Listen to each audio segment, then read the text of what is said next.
খবর শুনছেন রাতদিন সংবাদ চ্যানেল থেকে। আজ জানাবো পশ্চিমবঙ্গ দেশ ও বিশ্বের বাছাই করা গুরুত্বপূর্ণ 40টি তাজা সংবাদ। শুরুতেই জানিয়ে দেব সংবাদ শিরোনাম। ভোটার অপহরণ কাণ্ডে বড় চাঞ্চল্য, বিএলও গ্রেফতার, মিলল বাইক, নিখোঁজ যুবকের খোঁজ নেই। আমি নিখোঁজ নই, থানায় হাজির বিজেপি বিধায়ক, তৃণমূলের মিছিলের আগে নাটকীয় মোড়। এসআইআর ইস্যুতে বিস্ফোরক অভিযোগ, নাম পাশ করানোর হুমকি, ইয়ারোর বিরুদ্ধেও কড়া পদক্ষেপ কমিশনের। লক্ষ্মীর ভান্ডার মডেলেই ফ্যামিলি কার্ড, মমতার প্রকল্প নকল করে বাজিমাত বিএনপির। হুমায়ুনের বিস্ফোরক মন্তব্য, ইউনুসকে কটাক্ষ, অধীরকে হারানো ভুল ছিল বলে স্বীকারোক্তি। 111 কোটি টাকার ঘাটতি বাজেট, বস্তি উন্নয়ন ও পরিকাঠামোর জোর কলকাতা পুরসভার। নিষিদ্ধ কাশির সিরাপ পাচার কাণ্ড, দিনহাটায় গ্রেফতার বিজেপি নেতা। লক্ষ্মীর ভান্ডারের বকেয়া নিয়ে শাসক দলকে কাঠগড়ায় তুললেন দল বদলু নেতা। বিএনপি নেতার উপস্থিতিতে খুলল বন্ধ আওয়ামী লীগ কার্যালয়, বাংলাদেশের সৌহার্দ্যের নজির। নথি যাচাইয়ে করা বার্তা, ডিএমদের সতর্ক করল কমিশনের ফুল বেঞ্চ। তারেক ভাইকে অভিনন্দন, বিএনপির জয়ের শুভেচ্ছা মমতার, কূটনৈতিক বার্তা স্পষ্ট। রাহুল গান্ধীকে বহিষ্কারের দাবি, সাংসদকে সরানো কতটা সম্ভব, উঠছে বড় প্রশ্ন। দিল্লির স্কুলে ফের বোমা হুমকি, একই সপ্তাহে দুবার মেল খালিস্তান যোগ সন্দেহ। বেলডাঙ্গা সহ 4 থানায় সিসিটিভি বসাতে 1.55 কোটি টাকা দিলেন ইউসুফ পাঠান। সল্টলেক সেক্টর 5-এর রেস্তোরাঁয় আগুন, ঘটনাস্থলে দমকলের একাধিক ইঞ্জিন। 46,000 কিলোমিটার গ্রামীণ রাস্তা তৈরির বড় উদ্যোগ রাজ্যের। বাংলাদেশ নির্বাচনের পর তারেক রহমানকে ফোন মোদির, কি কথা হলো দুজনার। পুরুলিয়ার নিহত পরিযায়ীর পরিবারকে সাহায্যের আশ্বাস অভিষেকের, মৃত্যু নিয়ে রাজনীতি নয়। ভোটের আগে জঙ্গলমহলে বাড়ছে জটিলতা, নেতৃত্বাহীন কর্মী আন্দোলন দিশাহীন। 50 দিনের মধ্যে ব্যবস্থা, কেস ট্রান্সফারের হুঁশিয়ারি অভিষেকের। 50 দিনের মধ্যেই উচ্চ মাধ্যমিকের ফল প্রকাশের ঘোষণা। ভুতুরে ভোটার বিতর্ক তুঙ্গে, মুখ্য সচিবকে তলব নির্বাচন কমিশনের। অশোক দিন্দাকে জেতানো নেতা কেন দল ছাড়লেন, নেপথ্যে বিস্ফোরক তথ্য। বঙ্গ বিজেপির প্রার্থী তালিকা তৈরি, দিল্লিতে শিলমোহরের অপেক্ষা, গৃহযুদ্ধ জারি। 33,000 গরিব মহিলার পাকা ছাদের বন্দোবস্ত, নবান্নের বড় ঘোষণা। বকেয়া ডিএ না মেটানোয় মুখ্য সচিব অর্থ সচিবকে আদালত অবমাননার নোটিশ। বুথ বিন্যাসের তথ্য আসতে শুরু, চূড়ান্ত তালিকার আগে কতটা কাজ বাকি। মেখলিগঞ্জে মাধ্যমিক পরীক্ষার্থীর ঝুলন্ত দেহ উদ্ধার, রহস্য ঘনীভূত। ধর্মান্তরেও বদলায় না জাত, হাইকোর্টের স্পষ্ট বার্তা।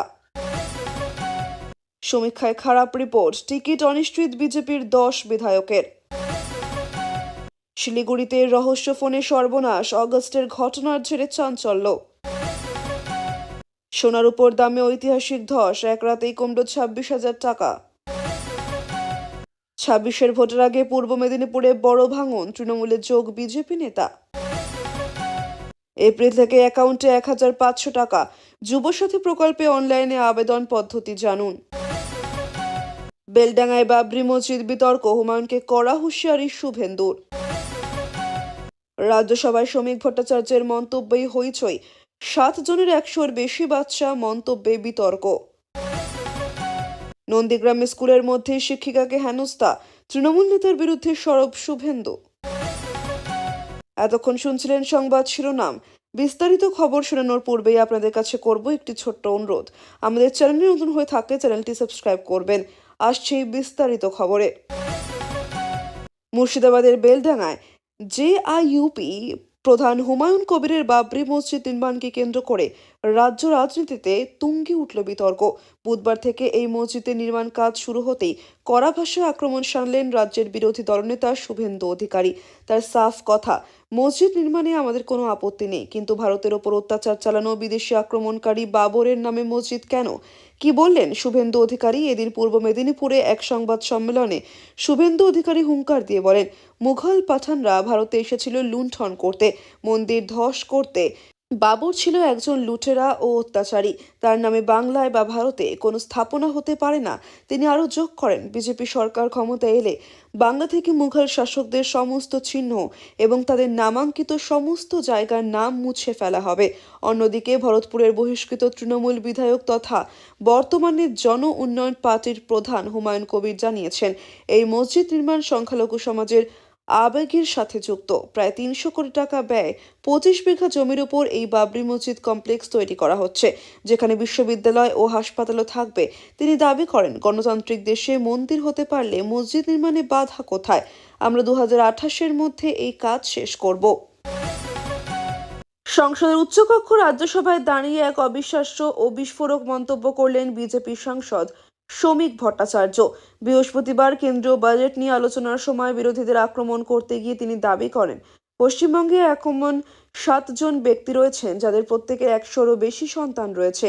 তার এই মন্তব্যকে ঘিরে রাজনৈতিক মহলে হাসাহাসি এবং বিতর্ক দুই শুরু হয়েছে। রাজ্যসভায় বাজেট বিতর্কে অংশ নিয়ে শ্রমিক ভট্টাচার্য রাজ্যের জনবিন্যাস এবং এসআইআর প্রসঙ্গ টানেন।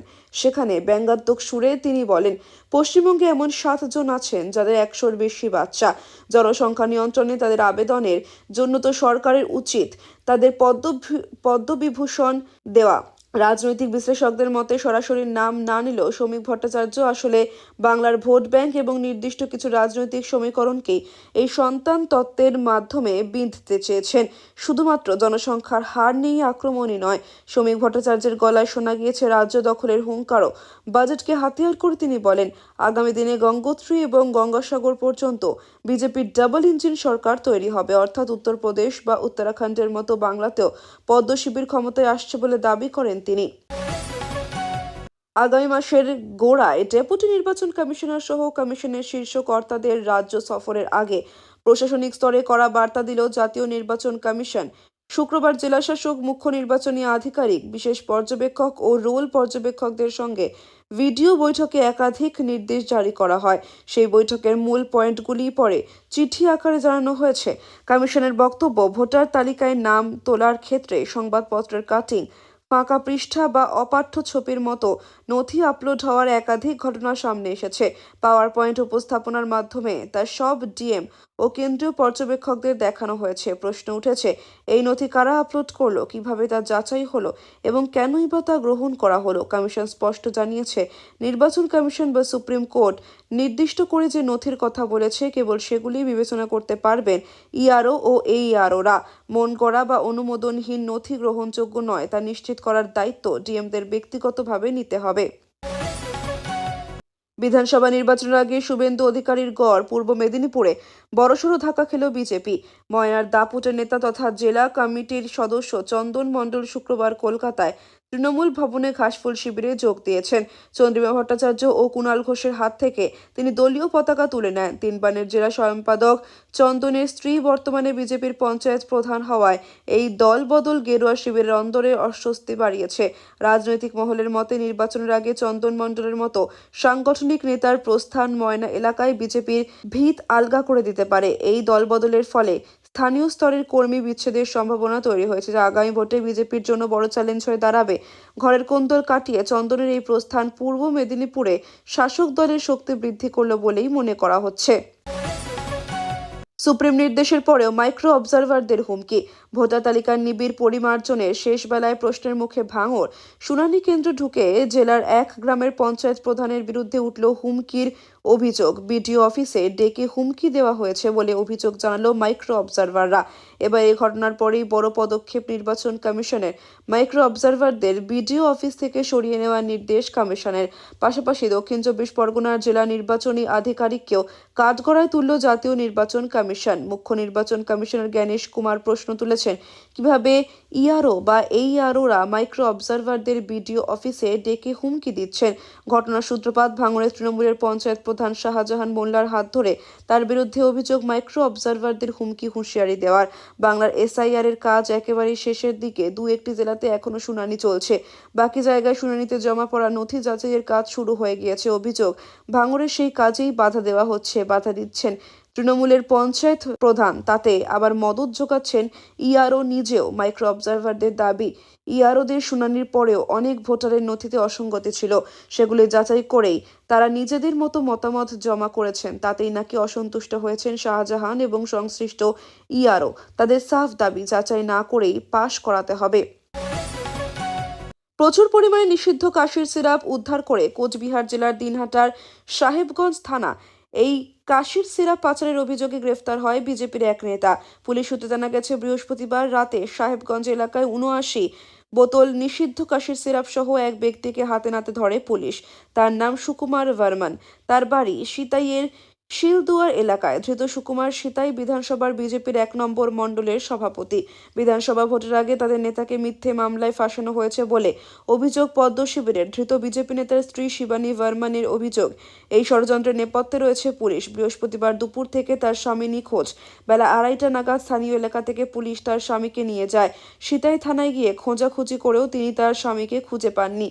পরে মিসিং ডায়েরি করেন। এরপর তিনি শোনেন স্বামীকে নিষিদ্ধ কাশির সিরাপ পাচারের চেষ্টার অভিযোগে গ্রেফতার করেছে সাহেবগঞ্জ থানা, কিন্তু কোনো সন্ধান মেলেনি তার। কোচবিহার বিজেপি জেলা সভাপতি অভিজিৎ বর্মন বলেন, শুক্রবার বর্মনকে উদ্দেশ্যে প্রণোদিতভাবে পুলিশ গ্রেফতার করেছে। পুলিশ প্রশাসনের কাছে আমরা আগে খোঁজ খবর নিয়েছিলাম। গ্রেফতারি কথা প্রথমে পুলিশ অস্বীকার করেছিল। তৃণমূল নেতারা পুলিশের সহযোগিতা নিয়ে বিজেপির নেতা কর্মীদের মাদক পাচার মামলায় গ্রেফতার করাচ্ছে। নির্বাচনের আগে বিজেপির সক্রিয় নেতা কর্মীরা যাতে জেল থেকে ছাড়া না পান সেই চেষ্টা চালাচ্ছে। পাল্টা শাসক শিবিরের তরফে তৃণমূল সাংসদ জগদীশ চন্দ্র বর্মা বসুনিয়া বলেন, কেউ যদি মাদক পাচারের সঙ্গে যুক্ত থাকেন সেই ব্যক্তি তৃণমূল হন বা বিজেপি, আইনের পথে চলবেই। পুলিশ প্রশাসনকে কাজে লাগিয়ে বিজেপির নেতা কর্মীদের গ্রেফতার করানো ঘৃণ্য মানসিকতা তৃণমূলের নেই। অন্যদিকে পুলিশের পক্ষ থেকে দাবি করা হয়েছে, জিজ্ঞাসাবাদের সময় ধৃত বিজেপির নেতা তিনি যে নিষিদ্ধ কাশির সিরাপ পাচারের সঙ্গে যুক্ত সেই কথা স্বীকার করেছেন। বাংলায় এবার জুড়তে চলেছে নতুন প্রকল্প, যুবসাথী প্রকল্প। এপ্রিল মাসে থেকেই রাজ্যের যুবক যুবতীরা এই প্রকল্পের আওতায় মাসে 1,500 টাকা করে পাবেন। কিভাবে আবেদন করবেন এই প্রকল্পের জন্য, কারাই বা পাবেন প্রকল্পের সুবিধা, জেনে নিন এই প্রতিবেদনে। উল্লেখ্য, শুধুমাত্র কর্মহীন হলেই এই প্রকল্পের সুবিধা পাওয়া যাবে। আবেদনকারীর বয়স হতে হবে 21 থেকে 40-এর মধ্যে। মাধ্যমিক বা সমতুল পরীক্ষায় উত্তীর্ণ হতে হবে। সর্বাধিক 5 বছর পর্যন্ত পাওয়া যাবে অর্থ সাহায্য।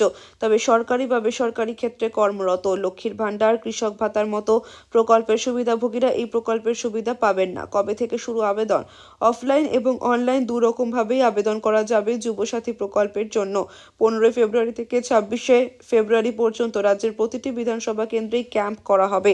যুবসাথী প্রকল্পের আবেদন গ্রহণ করার জন্য শিবিরের আয়োজন করা হবে সরকারের তরফে। সেখানেই মিলবে আবেদনপত্র। কিভাবে করবেন আবেদন? আর যদি অনলাইনে আবেদন করতে চান, তার জন্য এখনই কোনো পোর্টাল চালু করা হয়নি। তবে আগামী 15 ফেব্রুয়ারি থেকে www.bsportssundayyouth.gov.in ওয়েবসাইটে এই প্রকল্পের আবেদনপত্র পাওয়া যাবে। বেশ কিছু নথি প্রয়োজন হবে যুবসাথী প্রকল্পের আবেদনের জন্য। এই প্রকল্পে আবেদনের জন্য যে নথিগুলি লাগবে তা হলো আধার কার্ড, মাধ্যমিক বা সমতুল পরীক্ষা অ্যাডমিট কার্ড, শিক্ষাগত যোগ্যতার প্রমাণপত্র, bank account details, passport size ছবি, মোবাইল নম্বর। বিধানসভায় যে ক্যাম্পগুলি হবে সেখান থেকে আবেদনপত্র সংগ্রহ করার জন্য যথাযথ নথির সহযোগে আবেদন জমা করতে হবে। আবেদন গ্রহণ হওয়ার পর মোবাইল নম্বরে SMS পাঠানো হবে।